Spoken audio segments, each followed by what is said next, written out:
پنجاب کے مختلف شہروں میں مونسون کی بارشیں، لاہور میں گرج چمک کے ساتھ موسلادھار بارش، موسم خوشگوار ہو گیا۔ Harbanspura, Taj Bagh, jail road, Gulberg, canal road, mall road اور دیگر علاقے شامل۔ سرگودا، وزیر آباد، مرید کے صفدر آباد، جڑاوالہ اور ننکانہ صاحب میں بھی جل تھل ایک گرمی کی چھٹی ہو گئی۔ وزیر اعلیٰ پنجاب مریم نواز کی خصوصی ہدایت پر واسا کا عملہ متحرک۔ اسلام آباد میں بھی بادل برس پڑے۔ کشمیر، خیبر پختونخوا اور بلتستان ڈویژن میں تیز ہواؤں اور گرج چمک کے ساتھ بارش کی پیشگوئی۔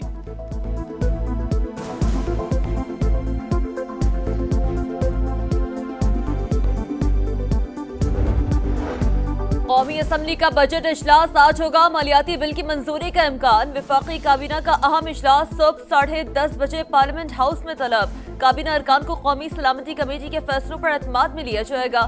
وزیر خزانہ محمد اورنگزیب فائنانس بل پر بریفنگ دیں گے۔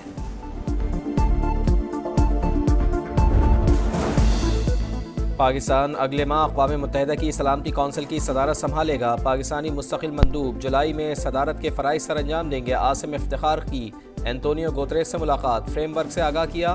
عاصم افتخار کا صدارت کھلے، شفاف اور مشاورتی انداز میں انجام دینے کے لیے پرعزم۔ کثیر الجہتی سفارتکاری اور تنازعات کی روک تھام، سیکرٹری جنرل کی کوششوں کی حمایت کا اعادہ۔ ایران کے ساتھ اگلے ہفتے مذاکرات ہوں گے۔ امریکی صدر نے بڑے فورم پر بڑی خبر سے آگاہ کر دیا۔ معاہدے پر دستخط ہونے کا بھی امکان۔ نیٹو کانفرنس سے خطاب کرتے ہوئے کہا، ایران بڑی بہادری سے لڑا، اب جنگ کے بعد ایران کو اپنی معیشت سنبھالنا ہوگی۔ تہران چین سمیت جسے چاہے تیل بیچے۔ ایران پر امریکی حملے نے جنگ ختم کر دی، کامیاب سیز فائر کرایا۔ نہیں لگتا ایران اور اسرائیل میں دوبارہ جنگ ہوگی۔ ایران کی فردو ایٹمی تنصیبات ملیا میٹ کرنے کا دعویٰ۔ میڈیا رپورٹس مسترد۔ CNN اور نیو یارک ٹائمز گند قرار۔ کہا، تہران کا ایٹمی پروگرام کئی سال پیچھے چلا گیا۔ امریکہ سے ایران کو نقصان پہنچا، یہ نیتن یاہو مانتے ہیں۔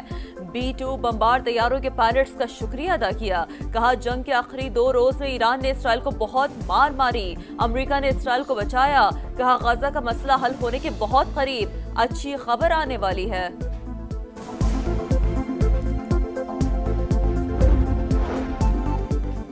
امریکہ ایرانی ایٹمی پروگرام کا بنیادی ڈھانچہ تباہ نہیں کر سکا۔ CNN اور نیو یارک ٹائمز نے ٹرمپ انتظامیہ کے دعووں کا پول کھول دیا۔ پینٹاگون انٹیلیجنس کی رپورٹ میں جھوٹ کا پردہ چاک، بتایا بمباری سے صرف داخلی اور خارجی راستے تباہ ہوئے، مرکزی عمارت کو کوئی نقصان نہیں پہنچا۔ جوہری پروگرام صرف چند ماہ پیچھے چلا گیا۔ وائٹ ہاؤس کی پریس سیکرٹری نے بھی رپورٹ کی موجودگی کو تسلیم کیا۔ کہا، ٹرمپ انتظامیہ اس سے متفق نہیں۔ امریکی وزیر دفاع کا خفیہ انٹیلیجنس رپورٹ لیک ہونے کی تحقیقات کا اعلان۔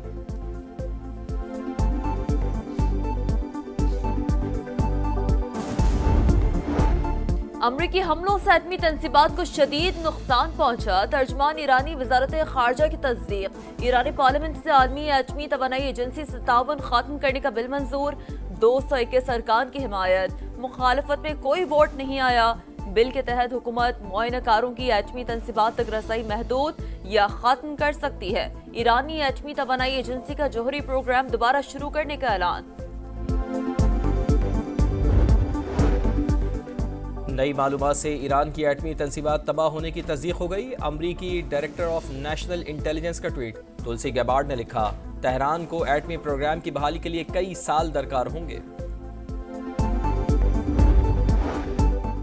ہمارے تمام جنگجو تیار ہیں، دشمن نے دوبارہ کوئی غلطی کی تو مضبوط جواب دیا جائے گا۔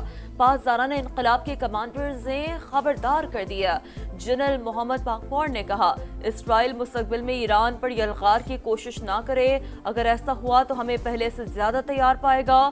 دوسری جانب ایران نے اپنی فضائی حدود جزوی طور پر بحال کر دی۔ پاکستان کے آرمی چیف متاثر کن شخصیت ہیں۔ امریکی صدر ایک بار پھر فیلڈ مارشل عاصم منیر کی صلاحیتوں کے معترف۔ پاکستان اور بھارت کے درمیان جنگ بند کرانا سب سے بڑی کامیابی قرار۔ کہا، دونوں ملک ایٹمی طاقت ہیں، جوہری تنازع ہو سکتا تھا، میں نے فون کر کے تجارت کرنے کا کہا۔ بھارتی وزیر اعظم کو صاف بتا دیا، جنگ جاری رکھی تو تجارت بند کر دوں گا۔